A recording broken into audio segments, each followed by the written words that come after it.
جاءك المؤمنات يبايعنك على ان لا يشركن بالله شيئا ولا يشركن ولا يزنين ولا يقتلن اولادهن.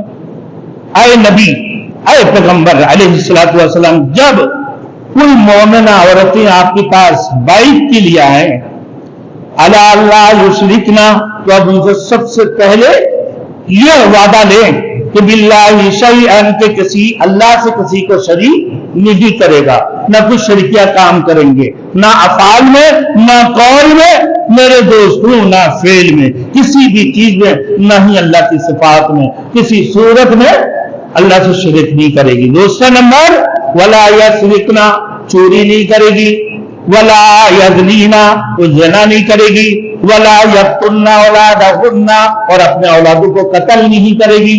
کیوں بھائی؟ آر کی وجہ سے بچیوں کو زندہ درگور کیا کرتے تھے ایام جاہلیت میں؟ ایام جاہلیت میں اپنے بچیوں کو زندہ درگور کرتے تھے. اب بعض لوگ میرے دوستوں کے فقرا محتاجی کی وجہ سے اپنے بچوں کو زندہ درگور کر دیتے تھے، تو کہا کہ قتل نہیں کریں گے اپنے اولادوں کو بھی، حالانکہ وہ خود رازق بن جاتے ہیں. اللہ فرما رہا رازق تو میں ہوں، رزق میں دیتا ہوں، تو دیتا ہے، تو رازق بن جا رہا ہے. وَلَا يَأْتِينَ بِبُهْتَانٍ يَفْتَرِينَهُ بَيْنَ أَيْدِيهِنَّ وَأَرْجُلِهِنَّ، اور اپنے ہاتھوں اور پاؤں کے درمیان بہتان نہ باندھیں گے. مطلب یہ کہ بدکاری کے نتیجہ میں جو بچہ، جو اولاد پیدا ہوئے ہے، کسی کی طرف منسوخ نہیں کریں گے. کیوں؟ اس میں جھوٹ پائی جاتی ہے، اور اس میں میرے دوستوں جھوٹا دعویٰ ہوتی ہیں، جھوٹا الزام ہوتی ہے. ابھی دین کے جگہ ہمارے پاکستان کے ایک سیاستدان ان کی لڑکی کا کہ میں ان کی لڑکی ہوں. اب پتہ نہیں وہ بولے وہ کہہ رہا ہے کہ میں ان کی لڑکی ہوں، وہ لڑکی ہے، وہ کہتا ہے وہ میرا لڑکی ہوں. پتہ نہیں بھائی نکاح کیا اور اسے پیدا ہو گئی، یہ بھی نہیں معلوم. اب یہ ولا یاسین کا فی معروف، وہ نیکی کی کام میں آپ کی نافرمانی نہیں کریں گے. فرمایا اگر بیعت کے لیے آنے والی عورتیں ان شرائط پر پوری اترتی ہے تب آگے ہننا، تو آپ ان سے بیعت کر لیں، آپ ان سے بیعت کر لیں. ابھی دیکھیں میرے دوستوں، بیعت کے مختصر باتیں میں بتا دیتا ہوں. بیعت کا مطلب پیر کے ہاتھ کے اوپر ہاتھ رکھنا.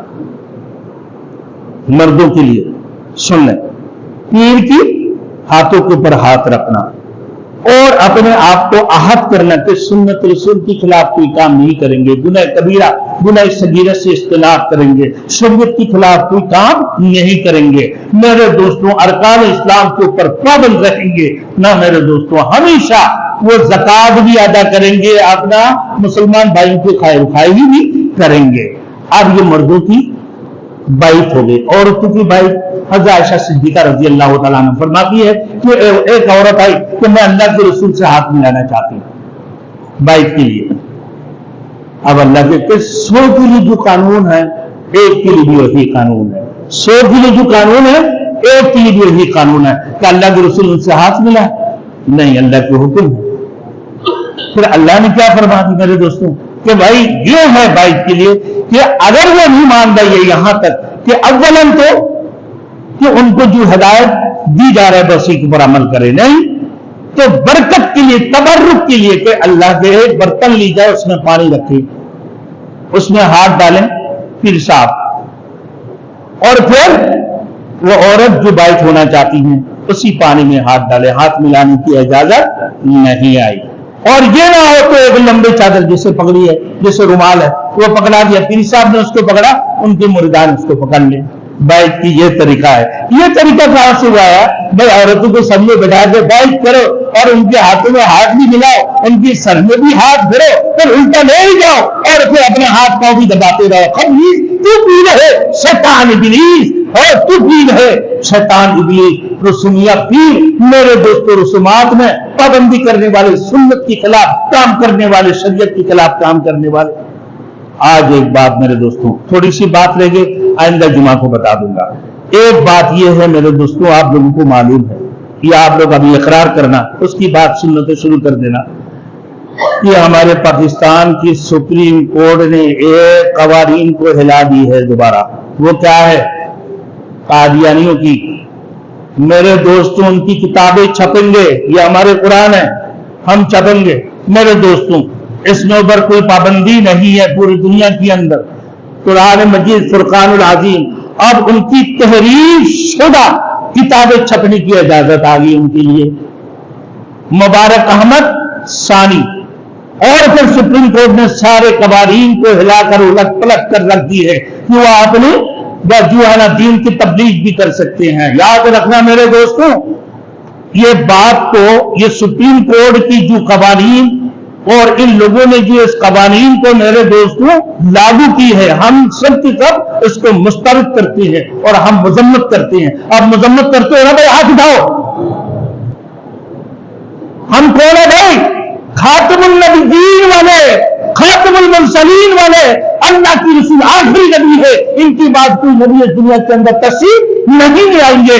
میرے دوستو یہی ہمارے ایمان ہے، یہی ہمارے ایمان ہے۔ اور جو قادیانی ہے وہ کافر ہے، اور جو نہ کہے وہ بھی کافر ہے، اور قادیانی سے تعلق رکھنا یہ بھی کفریت ہے، اور میرے دوستو ان کی قوانین کو دوبارہ لاگو کرنا یہ بھی کفریت کی آخری درجہ میں جا کر پہنچے ہیں۔ لہذا ایسے ہمارے سپریم کورٹ کی جج صاحبان کے میرے دوستو اس قوانین کو ہم کیا کرتے ہیں؟ مسترد کرتے ہیں اور مذمت کرتے ہیں میرے دوستوں۔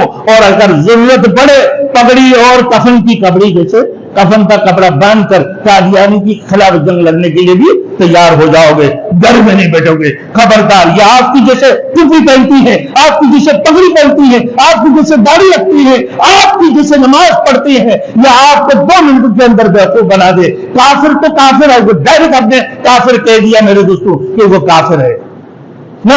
اب یہ کافر بھی اپنے آپ کو مسلمان کہہ کر آپ کے اندر گھس کر آپ کو گمراہ کرنے کی کوشش کرتے ہیں۔ اللہ ہم سب کو میرے دوستی ایمان میں تقویت عطا فرمائے، ایمانی قوت اور ایمانی جذبات عطا فرمائے۔ وآخر دعوانا ان الحمدللہ رب العالمین۔